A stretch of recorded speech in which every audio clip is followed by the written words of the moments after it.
दोस्तों, क्या आपके साथ भी ऐसा होता है कि आप प्लान्स तो बड़े बड़े बनाते हो, टारगेट्स तो बड़े बड़े बनाते हो, लेकिन उन्हें पूरा नहीं कर पाते और उसके बाद आपका कॉन्फिडेंस धड़ाम से नीचे गिरता है और आपका खुद पर से विश्वास उठ जाता है। पर अब ऐसा नहीं होगा, क्योंकि आज मैं आप सभी का माइंड ब्लॉक करने जा रहा हूं। जी हां, बिल्कुल ठीक सुना आपने, आपका माइंड ब्लॉक हो जाएगा। वो जो पढ़ते पढ़ते अचानक से आपका ध्यान भटक जाता है ना, वो जो पढ़ते पढ़ते अपने ख्यालों में आप खो जाते हो, वो जो पढ़ते पढ़ते ओवर थिंकिंग का शिकार हो जाते हो, वो सब आज के बाद खत्म होने वाला है। क्योंकि कुछ ऐसी टेक्निक्स हैं जिनसे आपका माइंड ब्लॉक किया जा सकता है, वो भी बड़ी आसानी से। क्या है वो टेक्निक्स, कैसे आप अपना टाइम टेबल बना सकते हो, कैसे पूरा ध्यान लगा के पढ़ सकते हो, ये सब कुछ आज मैं आपको बताने वाला हूं। लेकिन उससे पहले मैं आपको एक बात और बता दूं, आप सभी चैंपियंस हो और आपको ये महसूस करना होगा। अभी, बिल्कुल अभी कमेंट्स में आप सब लिखो ना अपना नाम और उसके बाद चैंपियन। जब आप ऐसा करोगे ना, तो आप खुद अपने आप को एक चैंपियन की तरह फील करोगे। फील करके देखो।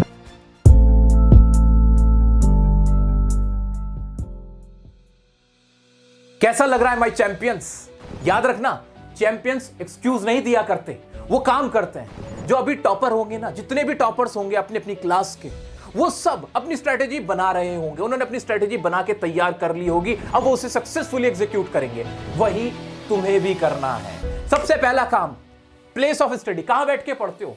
क्या तुम्हें पढ़ने के लिए प्रॉपर एनवायरनमेंट चाहिए होता है? टेबल चाहिए होती है, आपको एक चेयर चाहिए होती है, लैपटॉप चाहिए होता है, टेबल लैंप चाहिए होता है, पेन कॉपी ये सब चाहिए होता है क्या? नहीं, हटा दो अपने दिमाग से, अभी कभी निकाल दो कि पढ़ने के लिए मुझे कुछ खास चीजों की जरूरत नहीं है। अपने बेड पे बैठ के पढ़ो, कुर्सी पे बैठ के पढ़ो। बस आपके पास क्या होना चाहिए? आपकी पेन, आपकी कॉपी, आपकी नोटबुक, ये सब आपके पास होना चाहिए। Make it very clear to your mind. वो जो होता है ना कि बैग में से कॉपी निकालनी पड़ेगी, ये करना पड़ेगा, जितनी कॉपीज है बाहर रखनी शुरू कर दो। अपने बेड पे जहां तुम सोते हो ना, जिस जगह पे सोते हो, वहां अपने सब्जेक्ट्स की कॉपी की ना इतनी बड़ी गड्डी अभी से लगानी शुरू कर दो, ताकि तुम्हें याद आता रहे, वो माहौल आपको मिलता रहे कि मुझे पढ़ना है और पढ़ने के लिए मुझे क्या करना है? बस ये रखी किताब खोल लेनी है, खत्म बात। क्या बात है सर, क्या बात है सर।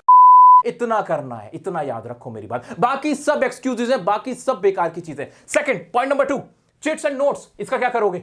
जहां जाओ ना, अपने आप को याद दिलाओ, अपने आप को याद दिलाओ तुम्हारा पर्पस क्या है, तुम्हारा गोल क्या है, कहीं तुम भटक तो नहीं रहे हो। मेरा एक दोस्त था, वो प्रोफेशनल एग्जाम दे रहा था।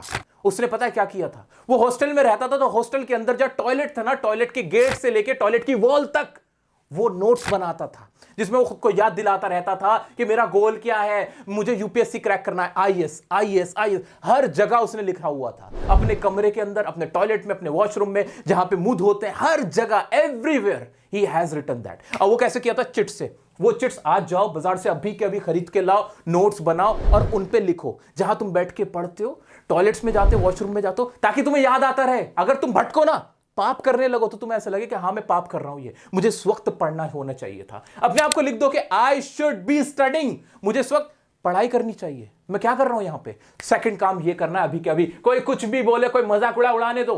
हर कामयाब आदमी का पहली बार में मजाक ही उड़ाया गया है, और तुम भी चैंपियन हो।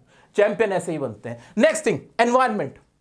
तुम्हारे आसपास का माहौल सिर्फ पढ़ाई का होना चाहिए। अगले जितने भी टाइम आपके पास बचा है, जितने भी दिन बचे हैं उस एग्जाम के लिए, सब कुछ भुला दो। हर जगह सिर्फ कॉपी पेन और तुम्हारी जो भी पढ़ाई से रिलेटेड चीजें हैं वो वहां दिखनी चाहिए, और कुछ भी नहीं। My champions, as exams are around the corner, तुम्हारे सामने से बहुत सारे वीडियोस आएंगे, ऐसे बहुत से लोग आएंगे जो तुम्हें टाइम टेबल देंगे पढ़ाई करने का, स्टडी करने का, और तुमसे कहेंगे कि इससे फॉलो कर लो, तुम्हारी परफॉर्मेंस अच्छी हो जाएगी। पर सच्चाई यह है कि ऐसे टाइम टेबल कभी फॉलो होते ही नहीं है, बल्कि हमारा कॉन्फिडेंस और डाउन हो जाता है। तो फिर करना क्या है? साइनफील्ड स्ट्रैटेजी क्या कहती है? ये स्ट्रैटेजी, कहती है कि टाइम टेबल मत बनाओ, बस इतना बना लो कि मुझे कल क्या करना है, नेक्स्ट डे मुझे क्या करना है, बस इस पे फोकस करना है, दैट्स इट। और ये कितना आसान है। रात को सोने से पहले आपको बस इतना प्लान करना है कि मुझे कल क्या करना है। लेट्स सपोज कल मुझे स्कूल जाना है, स्कूल से आके कोचिंग जाना है, कोचिंग से आके सेल्फ स्टडी करनी है, इन 2 सब्जेक्ट की, बात खत्म। ज्यादा डेप्थ में नहीं जाना कि 8 से 9 उठना है, 9 से 10 याद जाना है, 11 से 12 ये करना है, ऐसा फॉलो नहीं होता है। साइनफील्ड स्ट्रेटेजी इसी पर जोर देती है कि ऐसे प्लान मत बनाओ जो प्रैक्टिकली पॉसिबल हो ही ना। ऐसे कितने लोग होंगे जो घड़ी की सुइयों पर काम करते हैं? बहुत कम। ज्यादातर कामयाब लोग भी वही होते हैं जो घड़ी की सुइयों से ज्यादा जो मोटा मोटा उनकी लाइफ में चल रहा होता है, वो छोटे छोटे प्लान्स बना के उन्हें एग्जीक्यूट करने में ज्यादा विश्वास करते हैं। तुम्हें भी यही करना है, साइनफील्ड स्ट्रेटेजी को फॉलो करना है कि कल क्या करना है, पहले उस पर जोर देना है, और ऐसा ही आपको अगले 3, 4, 5 रोज तक करना है। इससे सक्सेसफुली आपको फॉलो करना, इंप्लीमेंट करना है। जिसने ये कर लिया ना 5-7 रोज तक, फिर उसकी प्लानिंग, उसका कॉन्फिडेंस अपने आप बढ़ जाएगा। Champions, now let's come to your current situation. ध्यान से देखो, आपके पास स्टडी आवर्स कितने अभी? अगर आप अभी स्कूल जा रहे हो तो उसके अलावा आपके पास 10 घंटे बचते हैं जो आप अपनी स्टडी को दे सकते हो। अब वो 10 घंटे कैसे स्टडी कर सकते हैं हम, कैसे खुद को वहां ले जा सकते हैं, वो सुनो। अगर आप ये साइनफील्ड स्ट्रेटेजी को फॉलो कर रहे हो ना, तो आपके अंदर इतना कॉन्फिडेंस आ जाएगा कि आप अपना टाइम टेबल खुद बना सकते हो। और वो टाइम टेबल कैसे बनाना है वो सुनो। अपने हिसाब से, अपनी सुविधा के हिसाब से आपको टाइम टेबल बनाना है। किसी दोस्त को नहीं देखना है, किसी टीचर की नहीं सुननी है, अपना खुद का देखो। अपना खुद का देखो कि मेरी सिचुएशन क्या है। अब इन 10 घंटों के अंदर पता है क्या हो रहा होगा? 10 घंटों के अंदर आपको जाना पड़ेगा कोचिंग। जहां भी आप पढ़ाई कर रहे हो, चाहे ऑनलाइन बैच ले रखा है किसी का या ऑफलाइन ट्यूशन जाते हो, तो उसके अंदर भी आपके 2-3 घंटे खराब होंगे ही होंगे। यहां करना है फैसला। फैसला क्या करना है? आप में से कुछ चैंपियंस ऐसे होंगे मेरे, जिनका सिलेबस ना बहुत पीछे छूट गया होगा, जिनका बैकलॉग बना हुआ होगा, पीछे के चैप्टर छूटे हुए होंगे, जो क्लास में कोचिंग में चैप्टर पढ़ाया जा रहा है वो समझ में नहीं आ रहा होगा। ये हो रहा होगा बहुत सारे साथियों के साथ। यही तो लेना है डिसीजन, यही दिखाना है तुम्हें जिगरा, अपना दिल। क्या करना है? कोचिंग जाना बंद कर देना 2-3 दिन के लिए, और उस समय को यूटिलाइज करना अपना बैकलॉग कंप्लीट करने के लिए। क्या कहा मैंने? बहुत बड़ी बात कह रहा हूं, ध्यान से समझने की कोशिश करो। आप सबको करना क्या है? अगर कोचिंग में समझ नहीं आ रहा है जो चैप्टर पढ़ाया जा रहा है और आपको टेंशन खाए जा रही है बैकलॉग की, तो पहले 2-3 दिन ब्रेक ले लो, बैकलॉग कंप्लीट करो। बैकलॉग कंप्लीट करते हुए ध्यान क्या देना है? जो कोचिंग में चल रहा है ना, उसको भी बिल्कुल पीछे मत छोड़ना। अपने किसी दोस्त से नोट्स ले लेना, अपने ट्यूटर से नोट्स ले लेना, और उसको सिर्फ ऐसे गो थ्रू कर लेना, रीड करते हुए चलना, ताकि आप ना उसे भी पकड़े रहो। ये नहीं कि बैकलॉग तो पूरा हो गया, एक और नया बैकलॉग बन गया। नहीं नहीं नहीं नहीं, आधा घंटा, पौना घंटा उस पर भी हल्का सा लगा सकते हो आप। अब करना क्या? 10 घंटे अब आपके पास इफेक्टिवली आपके अपने हैं। इन 10 घंटों में ना आप कोचिंग जा रहे हो, ना आप कहीं और कुछ पढ़ रहे हो, आप अपनी सेल्फ स्टडी कर रहे हो। और याद रखना, self study is the key. UPSC से लेकर आईआईटी जेईई नीट तक जिसने भी एग्जाम निकाला है, कोचिंग से नहीं निकाला होता है, सेल्फ स्टडी से निकाला होता है। कोई टीचर बड़ा स्टूडेंट की वजह से होता है, अपनी वजह से नहीं होता है, क्योंकि उसका स्टूडेंट परफॉर्म करता है, वो सेल्फ स्टडी करना जानता है। तो सेल्फ स्टडी आपको सबसे इंपॉर्टेंट अपनी प्रायोरिटी पे रखनी है। अपनी, मुझे क्या आता है, ईमानदार रहो, ऑनेस्ट रहो, देखो मुझे क्या आता है क्या नहीं आता है। जो नहीं आता वो सीखूंगा, जो आता है उसे पक्का करूंगा। सिंपल, खत्म बात। कोई कोचिंग किसी को टॉपर नहीं बनाती है। टॉपर कोई बनता है तो सेल्फ स्टडी करके, ये तुम्हें याद रखना है। 10 घंटों को यूटिलाइज कैसे करना है, आओ उसको बाइफरकेट करते हैं। 10 घंटे आपके सब्जेक्ट कितने होते हैं? जल्दी से देखो, सब्जेक्ट होते हैं हमारे 6, जिसमें एक ऑप्शनल होता है, चाहे वो 10th के स्टूडेंट हो, 11th के हो, 12th के हो। यही है तुम्हारी सबकी कहानी। तुम्हारे पास 6 सब्जेक्ट होते हैं, जिसमें इफेक्टिवली देखा जाए 5 सब्जेक्ट आपके मेन होते हैं। आपके पास हफ्ते में 7 दिन होते हैं, 7 दिन होते हैं। रोजाना अगर हम 3 आवर्स हर सब्जेक्ट को दे, 3 आवर्स कितने सब्जेक्ट को देना है हमें? कितने सब्जेक्ट को देना है? 3 सब्जेक्ट को। 3 सब्जेक्ट पढ़ने डेली बेस पे, स्कूल से आने के बाद, अगर स्कूल जा रहे हो तो 3 घंटे आपको देने हर सब्जेक्ट को। टोटल कितने हो गए आपके? 9 घंटे। 1 घंटा अब भी बच ही गया, उसमें आपको फ्रेश हो जाना है, अपना माइंड को फ्रेश रखना है, ये करना है। ठीक है, कैसे पढ़ना है वो भी बताता हूं, रुक जाओ, भटकोगे ना तुम। माइंड ब्लॉक करना सिखाता हूं, माइंड ब्लॉक कैसे होगा। ठीक है, ऐसे ही 3 सब्जेक्ट, कितने सब्जेक्ट पढ़ने हैं? ये 3 सब्जेक्ट। ये 3 सब्जेक्ट कौन से होंगे वो सुनो। 3 सब्जेक्ट कौन से होंगे?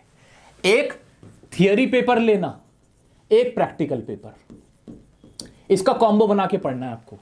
फॉर एग्जाम्पल, अगर 10th क्लास के स्टूडेंट हो तो मैथ्स और इंग्लिश एक साथ पढ़ना, साइंस और हिंदी एक साथ पढ़ना, इनको मिक्स करके पढ़ना। तो डे में कितने सब्जेक्ट आपको पढ़ने शुरू करने हैं? आपको 3 सब्जेक्ट। और इसमें एक, हमेशा आप बोलोगे कि सर ये 3 पढ़ लिया, अगले दिन 3 पढ़ लिया, तो 6 हो गए। तो याद रखना, जो सब्जेक्ट सबसे कमजोर है, जिसमें वीक हो, आपका सबसे वीकेस्ट सब्जेक्ट है, उसको डेली रेगुलर पढ़ना है। फॉर एग्जांपल, मैथ्स बिल्कुल पल्ले नहीं पढ़ रही है, कुछ समझ नहीं आ रहा है, तो मैथ्स को रेगुलर बेस पे रखना, 2 सब्जेक्ट चेंज करते हुए चलते रहना। अब पढ़ना कैसे है वो बताता हूं। यू आर अ चैंपियन, और चैंपियंस की तरह ही तुम्हें अपनी तैयारी करनी है। पहला काम तो क्या कर लिया आपने?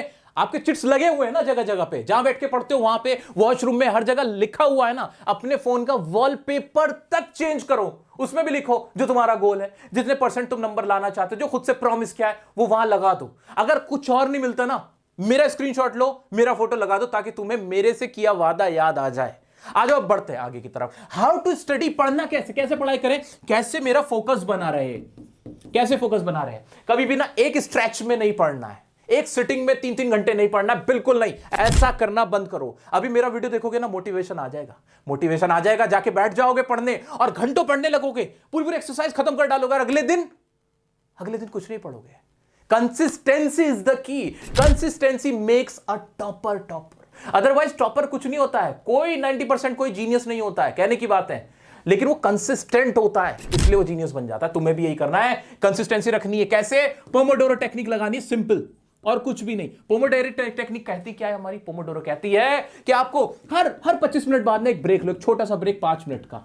25-5 का वाला रेशियो अपना हम शुरू कर लेते हैं। 25 मिनट पढ़ाई करी, 5 मिनट रुके और फिर उसे रिवाइंड किया कि मैंने क्या पढ़ा है। रिवाइंड करना है, रिवाइंड ऐसे ही मन में बैठ के क्या सीखा है, किताब खोल के नहीं, किताब बंद करके कि क्या सीखा था, कितना सीखा। 5 मिनट फिर ऐसे ब्रेक लिया, डीप ब्रेथ ली और उसके बाद फिर आपको रिज्यूम करना है, दोबारा से पढ़ना है फिर से ऐसे 25 मिनट, फिर 5 मिनट ब्रेक, 25 मिनट, फिर 5 मिनट ब्रेक। इससे कंसिस्टेंसी बनेगी। ट्राई करके देखना, ये सब साइंटिफिक है। तुम्हारा माइंड ऐसे ही समझता है, उसे कुछ और समझ में नहीं आता। ये कंप्यूटर ही तो है, यहां पे कंप्यूटर की लैंग्वेज बता रहा हूं, वही लैंग्वेज 25-5 वाली है। 25 मिनट से ज्यादा कोई जो पढ़ रहा है ना, वो कुछ नहीं पढ़ रहा है। 25 मिनट के बाद आपका जो फोकस होता है वो ब्रेक होना शुरू हो जाता है, वो लूज होना शुरू हो जाता है। तो अच्छा टीचर, अच्छा स्टूडेंट वही होता है जो 25 मिनट पढ़े या 25 मिनट पढ़ाए, उसके बाद ब्रेक चाहिए होता है। 5 मिनट का ब्रेक लेना है। खत्म आई बात, खत्म हुई बात। अब 5 मिनट बाद फिर दोबारा से कैरी ऑन हो जाना है। आ जाओ, नेक्स्ट चीज, दूसरी चीज बताता हूं, बड़ी कमाल की चीज है, लाइफ टाइम तुम्हें यह फायदा देगी। याद रखना, जब भी तुम्हें कभी डिस्ट्रैक्शन आए, जिस चीज से भी तुम्हारा माइंड डिस्ट्रैक्ट हो रहा है, जहां भी तुम भटक के जा रहे हो, उस थॉट को ना एक पेन लेना, एक पेपर लेना और उस पर लिख डालना, उस पर लिख डालना। फिर जब भी दोबारा तुम उस पर डिस्ट्रैक्ट होगे ना, तुम्हें याद आ जाएगा कि अरे ये तो ये वाली बात थी। नहीं, माइंड, मेरे माइंड में तेरे चक्कर में नहीं आने वाला, मैं नहीं भटकूंगा, मुझे पता है तू मुझे कहां लेके जाने वाला है। उसे एक बार लिख देना। हां, करना मुश्किल है, लेकिन चैंपियंस करेंगे। जितने मेरे चैंपियंस हैं वो ये ट्रिक अपने माइंड को ब्लॉक करने की जरूर करेंगे। तीसरी चीज, जब भी पढ़ रहे हो, बैठ रहे हो, लगे कि अब बहुत हो गया, डीप ब्रेथ। आपको लंबी लंबी सांसें लेनी है, 5-7 बार लंबी लंबी सांसें लो, ऑक्सीजन दिमाग में लेके जाओ ताकि आपको रिलैक्स फील हो। इससे भी आपका जो फोकस है, आपका कंसंट्रेशन है, वो बेटर बनेगा। एक और तरीका है खुद को रोकने का। जब भी ऐसा महसूस हो कि भटक रहा हूं, तो पता क्या करना, जोर से अपने आप से कहना, स्टॉप। हाँ, क्या फायदा होगा इससे? क्या फायदा होगा भाई? इससे फायदा ही होगा, ये जो स्टॉप बोला है ना, माइंड को जाएगा भाई स्टॉप हो जा, और ये स्टॉप हो जाएगा। बिल्कुल होता है। ये सारी चीजें बड़ी इफेक्टिव हैं, एक बार करके देखो। इस तरह से आप अपना माइंड ब्लॉक कर सकते हो, अपना जो फोकस है उसे रीगेन कर सकते हो। ये छोटी छोटी चीजें ये दोस्त जो तुम्हें चैंपियन बनाती हैं, और मुझे पूरी उम्मीद है तुम ये सब करोगे। चैंपियंस पढ़ना कब है? दिन में के रात में? कुछ लोग बोलते हैं हम नाइट आउल है, रात में ही फोकस होता है, रात के 2 बजे पढ़ेंगे हम। कोशिश करना कि रात में ना पढ़ो। क्यों? सर्दियों का समय, विंटर टाइम है, रात को नींद बहुत आती है, इनका झोंका आएगा, नहीं पढ़ पाओगे, कल को खुद से शिकायतें होंगी, इरिटेट हो जाओगे। तो कोशिश क्या करनी है हमें कि डे टाइम में पढ़ना है। रात को बस 12 मैक्सिमम होना चाहिए मेरा, 12 बजे के बाद किताब बंद होनी चाहिए, सोने निकल जाओ, बात खत्म। 11:30-12 के बीच तक अपना सारा काम खत्म कर देना। फिर भी अगर नहीं मानते हो तो एक सजेशन सुनो, अगर रात में पढ़ भी रहे हो ना, तो रात में या शाम में तुम्हें प्रैक्टिकल सब्जेक्ट उठाने हैं। प्रैक्टिकल मतलब जिसमें कैलकुलेशन होती है, for example maths, physics, science, इस तरह के सब्जेक्ट उठाने हैं, इकोनॉमिक्स, इस तरह के सब्जेक्ट उठाने हैं। और जो थियोरेटिकल सब्जेक्ट है उन्हें दिन में पहले खत्म कर लेना। रीजन बीइंग, रात को जब नींद आने को हो रही होगी ना, जब प्रैक्टिकल सब्जेक्ट करते हैं ना, तो हमारा माइंड ज्यादा वर्क करता है, उससे ज्यादा वर्क करना पड़ता है, तो सोगे नहीं। तो कोशिश करना 12 बजे के बाद कोई स्टडी नहीं करनी है। बिग क्वेश्चन, पढ़ाई कहां से करनी है? सीधा सा जवाब है एनसीईआरटी उठा लो। जो एनसीईआरटी की तुम्हारी बुक्स हैं, सबसे पहली प्रायोरिटी उसको दो, पहले उसको खत्म करने की कोशिश करो। अगर तुम्हारे कोचिंग के अंदर इस वक्त कोई एक्स्ट्रा क्वेश्चन चल रहा है, कोई सैंपल पेपर चल रहा है, कुछ और एडवांस लेवल के क्वेश्चन चल रहे हैं ना, तो कोचिंग बिल्कुल मत जाना, वो क्लास बिल्कुल मत लेना। अगर तुम्हारी एनसीईआरटी कंप्लीट नहीं है, your first priority must be NCERT, क्योंकि यहीं से सवाल पूछे जाते हैं, एग्जाम यहीं से बनता है, क्वेश्चन पेपर यहीं से बनता है। तो सिंपल सी बात अपने माइंड में क्लियर रखो। जो कोचिंग वाले ना, जो ट्यूटर तुम्हें पढ़ा भी रहे हैं, वो भी इन एनसीईआरटी पे ही फोकस कर रहे हैं। एडवांस क्वेश्चन के नाम पे कह लो, इधर कह लो, उधर कह लो। तो तुम ना इनके चक्कर में मत फंसना, उनकी पेज से मत चलना, अपने आप से सवाल पूछो। NCERT, NCERT and NCERT. Sample paper कौन सा लूं, ये वाला सैंपल पेपर कर लूं या ना कर लूं? कुछ नहीं होता सैंपल पेपर्स में, मैं बता रहा हूं तुम्हें। सैंपल पेपर के अंदर पता है क्या होता है? जो प्रीवियस ईयर के क्वेश्चन होते हैं वो होते हैं, या सीबीएसई के ही जो सैंपल पेपर होता है ना, उसके प्रीवियस ईयर के सैंपल पेपर के क्वेश्चन उसके अंदर डाल देते हैं, और कुछ नहीं होता, टाइम वेस्टिंग है। सबसे पहले इस एनसीईआरटी को पक्का करो, इसको खा जाओ, निचोड़ लो, अपने अंदर पी जाओ। एनसीईआरटी भी should be your first priority. Previous year question revision कहां से करें? प्रीवियस ईयर क्वेश्चन उठा लो किसी भी सब्जेक्ट के, वहां से रिवीजन करो, लिख लिख के, सॉल्व कर करके उनको देखो, अपनी कॉपीज भर लो। जब भी फोकस आउट होने लगे सॉल्व करने लगो क्वेश्चन, एक नया क्वेश्चन पकड़ लो। जब भी लगे थक रहा हूं, एक नया क्वेश्चन उठा लो, इंटरेस्ट बनने लगेगा। प्रीवियस ईयर क्वेश्चन खा जाना, खा, बता रहा हूं, इसी में से तुम्हारे एग्जाम बनेंगे। कोई कितना ही बोल देना कि ये पेपर यहां से आएगा, वहां से आएगा, कहीं से नहीं आता। पीवाईक्यूज होते हैं और एनसीईआरटी होती है, दैट्स इट। जिसने ये कर लिया उसके 80% मार्क्स तो अपने आप सिक्योर हो जाते हैं। उम्मीद करता हूं कि तुम्हें किसी तरह की कोई समस्या अब नहीं आएगी। मेरे चैंपियंस का आज नया जन्म हो रहा है, इस उम्मीद के साथ छोड़े जाता हूं। वीडियो को लाइक करना, कमेंट में बताना किस पे आपको सबसे पहले वीडियो चाहिए, इंग्लिश के कौन से चैप्टर पे चाहिए, क्लास 10th 11th 12th सबके लिए मैं तुम्हारे लिए अवेलेबल हूं हर वक्त एग्जाम तक। उम्मीद करता हूं बहुत अच्छा परफॉर्म करोगे। जब भी हिम्मत टूटने लगे ना, मेरे पास आ जाना, इंस्टाग्राम पे मुझे मैसेज कर देना, यहां पे कमेंट कर देना, मैं तुम्हारे लिए हमेशा अवेलेबल हूं। ये चीज याद रखना, क्योंकि मैं तुम्हें कामयाब होते हुए देखना चाहता हूं। That's it. मिलते हैं नेक्स्ट वीडियो में नेक्स्ट टॉपिक के साथ, तब तक के लिए बने रहें डियर सर के साथ।